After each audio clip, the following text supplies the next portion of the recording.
Hello everyone, it's Calvary32 Special. Welcome back to the channel. Just for starters, I'm just gonna show I'm just gonna show you my shield here. My MP shield is clear. Nothing in the magazine.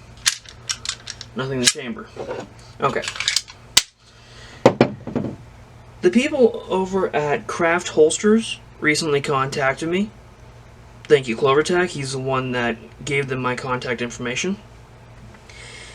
And asked me if I'd be interested in doing some T&E on one of their holsters. I agreed.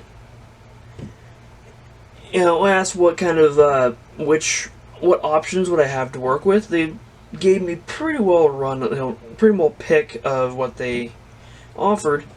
So I didn't want to go too over the top, but what I did end up picking was a Falco leather holster. This is an outside the waistband, or OWB, with a snap style retention, to fit my Shield 40. Be a nice outside the waistband, option for carrying, this sidearm, because I only currently have a Shield, a different brand holster for it. But just as real quick, this is the first video in the series. After I've had some time to kind of really wear it, test it, I'll come back and give additional thoughts on it. So far, leather seems to be good quality. It's 1/8 of an inch thick or so.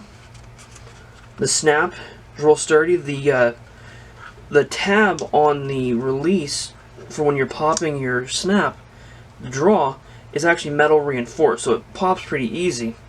Mind you, the holster is brand new, so the leather is still extremely stiff. This strap doesn't always want to come clear easy for draw, but as it breaks in, it'll come in. It should work easier. When I first got it, it was so tight I couldn't even put my shield all the way in, and the strap wouldn't even close around the gun. So it took some finagling to get it closed in. Mind you, it's still pretty new, so it's still pretty stiff. Okay, bear with me for just a moment.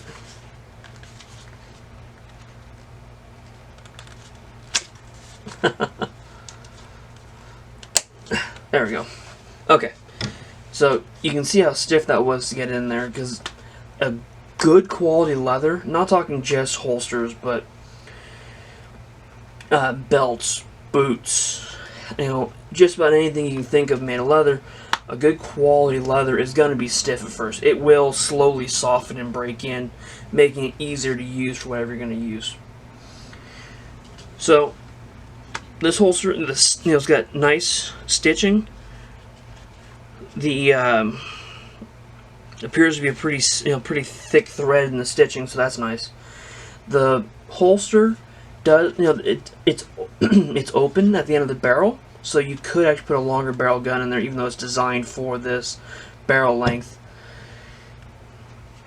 Whether the open end is nice, that it allows the longer barrel if you had one. I'd kind of like it closed up, just so it helped, especially outside the waistband. If it's if you're using it in a non-urban environment, it would help keep gunk stuff out of the end of the barrel. But the open end will work just fine for me.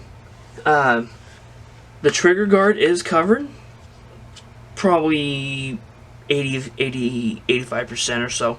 So you can see there is a little bit of you can see into the trigger guard a little bit, but be behind the trigger, so it's not in danger of activating the trigger. One thing that does concern me a little bit, the magazine release is exposed. Although right-handed gun in a right-handed holster, that is going to be up against my body when I'm wearing it, so it limits the potential issue. But to me, that still means there is a chance of that magazine release getting pressed and having my mag pop out even partially while it's on my on my back. And if that were to be the case, that could potentially be an issue in a defensive situation. But we'll see if it ever ends up being an issue or not. Just initial thoughts based on design. Anyhow, keep an eye open for some additional information on this holster. Hope everyone has a wonderful day. Thank you for stopping by.